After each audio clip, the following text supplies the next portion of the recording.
the NFL really wants all of us to suffer. And I'm not just talking about the Niners fans out there, the faithful, as you like to call them. No, they really want everyone watching Monday Night Football before the new year rings in. They really want everybody. They want all of its fans to suffer through what's probably going to be, no, not probably, very likely going to be another crappy primetime game, because we know what's going to happen. We know what's going to happen in this game when the Detroit Lions come into Santa Clara for this NFC Championship rematch against my San Francisco 49ers.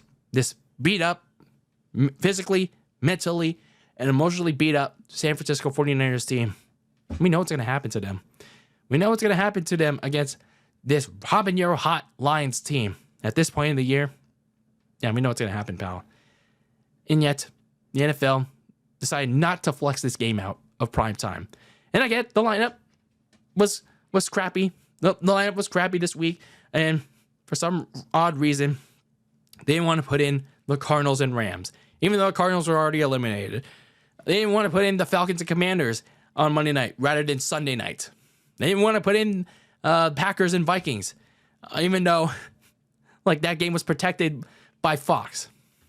No, let's keep in this beat up 49ers team on Monday night, just for the shits and giggles, because Monday Night Raw, it's the last one before they move to Netflix. They want to have one last ha hee we crushed Monday Night Raw in the ratings because, well, it's deserved anyway.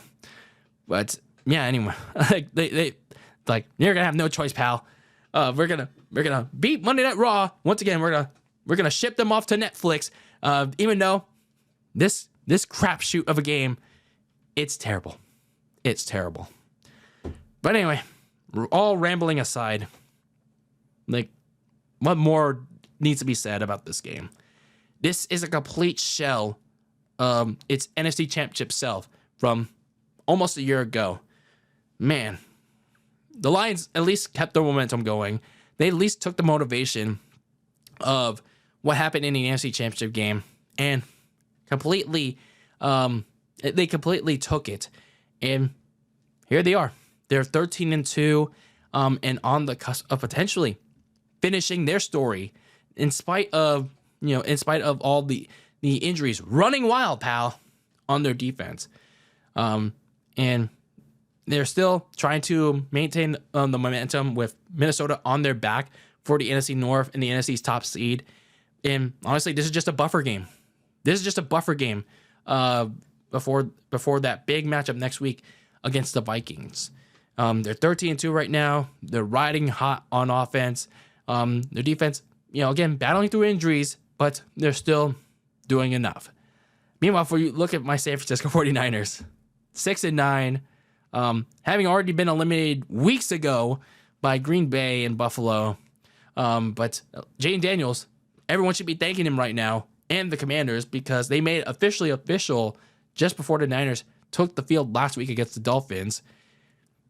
Yeah, they should be thanking them, because the Niners got eliminated beforehand. In turn, the Niners responded to both that letdown game against the Rams and their official elimination for playoff contention before they took the field with another letdown performance against the Dolphins. So take that for what you will. So looking back at the week that was for both of these teams, since we're on that topic, for my 49ers, yeah, that Dolphins game was a complete letdown and was a quote-unquote must-win game before it wasn't. The offensive line completely sold against the Dolphins front four. Their own front four, the pass rush, let Devon Achane run completely all over them. And then Brock Purdy, I get the offensive line was completely ass last week. But, I mean, he played all right. But he made multiple bad throws under pressure, including a game-sealing interception in that loss 29-17 that further buried the 49ers in their 2024 campaign. At least from if you're looking at for the 49ers in this season, you're 6-9 now. You're officially eliminated for playoff contention, and you can finally focus on what really matters. Hashtag losing them all, pal. Lose them all. Lose those last two games to get higher on the 2025 draft board. Meanwhile, for the Lions, they handedly beat Caleb Williams and the Bears last week in Chicago, swept the season series. Even with all the injuries on defense, they didn't let up on the Bears, limiting their scoring chances. They allowed 17 points, but that's pretty much all they did. They beat them 34-17. Detroit has been battling through injury mania, running wild all over their defense, but their offense has been playing at a very high level. Jared Goff has been performing very well, and that offense, even though they didn't have David Montgomery, Jahmyr Gibbs has been playing very well in that absence so far. So they haven't clinched the NFC North just yet because Minnesota has been on their coattails all season long. And like I said, they're on a collision course next week, depending on what happens the day before when the Packers face the Vikings, though. But nonetheless, they do have an opportunity to clinch that NFC North and the top seed if the Vikings lose to the Packers the day before. And then the Lions, it becomes a must-win game for the Lions because they do have a chance. They would have a chance to wrap up the division and then wrap up the NFC's top seed. But if the Vikings do win, then, I mean, Detroit would essentially have to win this game to make it a winner-take-all game next week. So looking at the injury report for both of these teams, I mean, for the Lions, yeah, they're battling all these injuries on defense. They have a couple players on IR currently, but they are looking to get some help.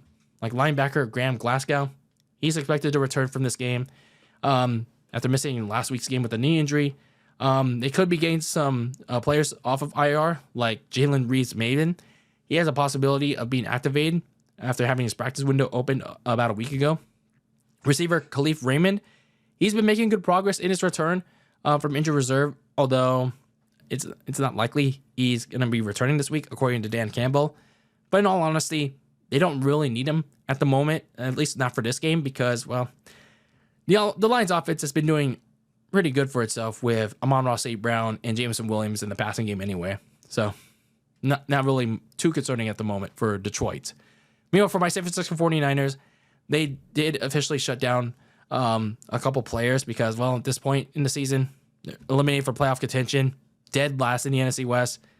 No point in really trotting out some of the starters, if not any of the starters, to risk injury. So they shut down Trent Williams, Dre Greenlaw, but at least with Dre Greenlaw, you did get to see how he would do in that Rams game, and he did very well for himself.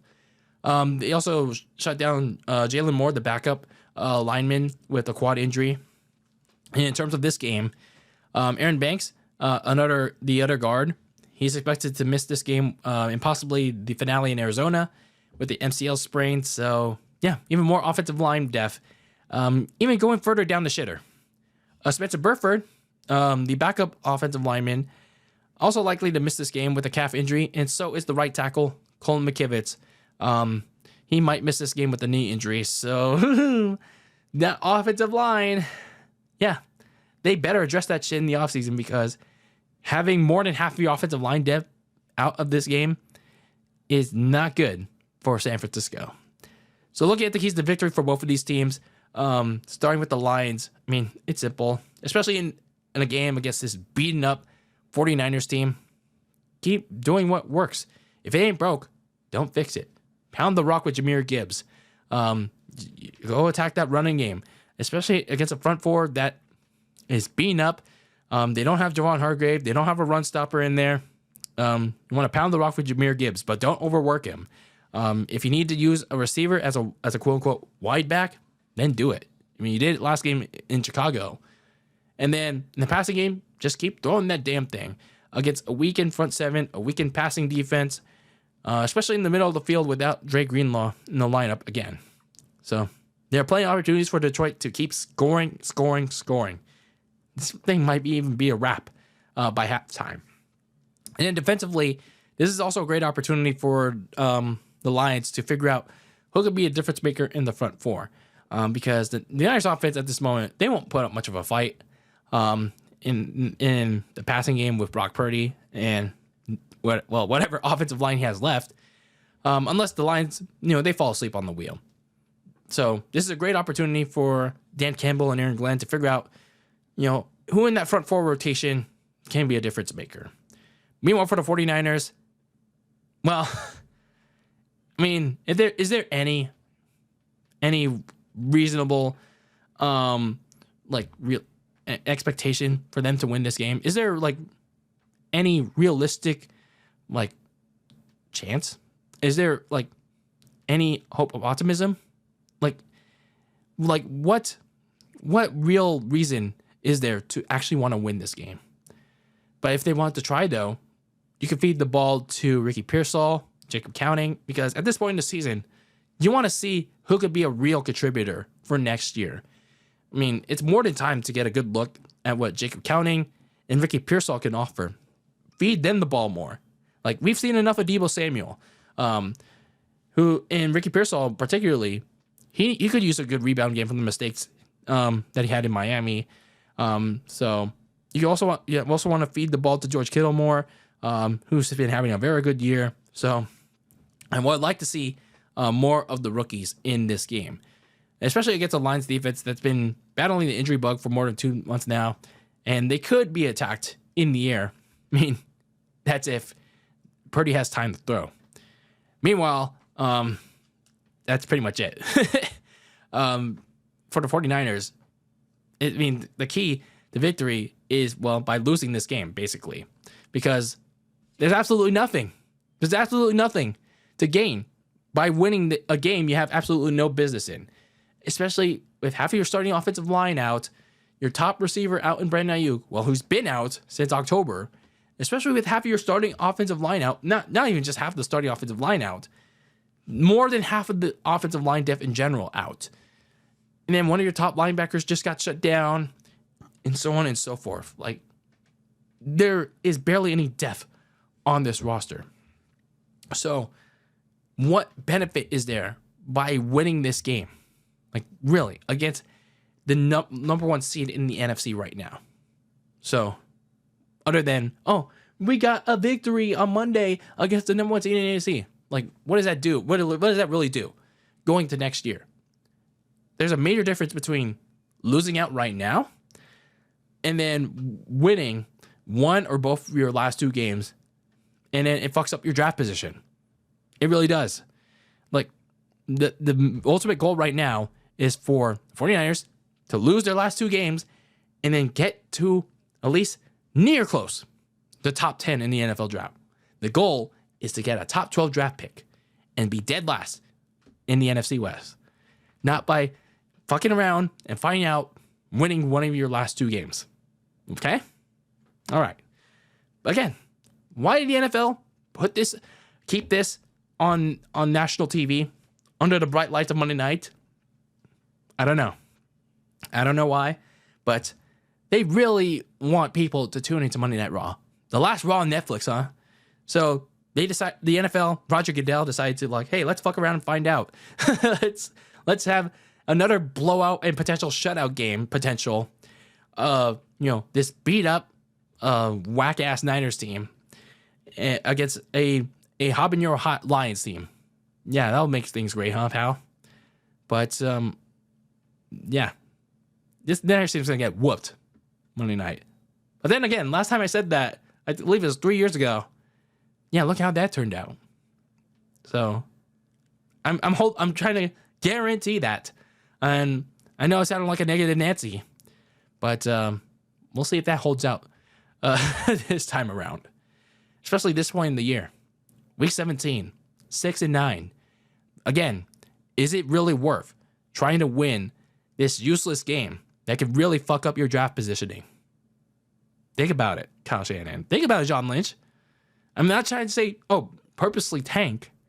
Just think about what you're going up against in Detroit. So, let me know your thoughts on this upcoming game between my 49ers and the Lions under the bright lights of Monday night. For some odd reason, the NFL decided to keep. And let's have a conversation about it in the comments below. Until we talk about it, talk about our reactions on this game after the game. Keep that lasagna very cold in the fridge with your takes on the world of sports. Until I see you, when I see you in the next one, peace out.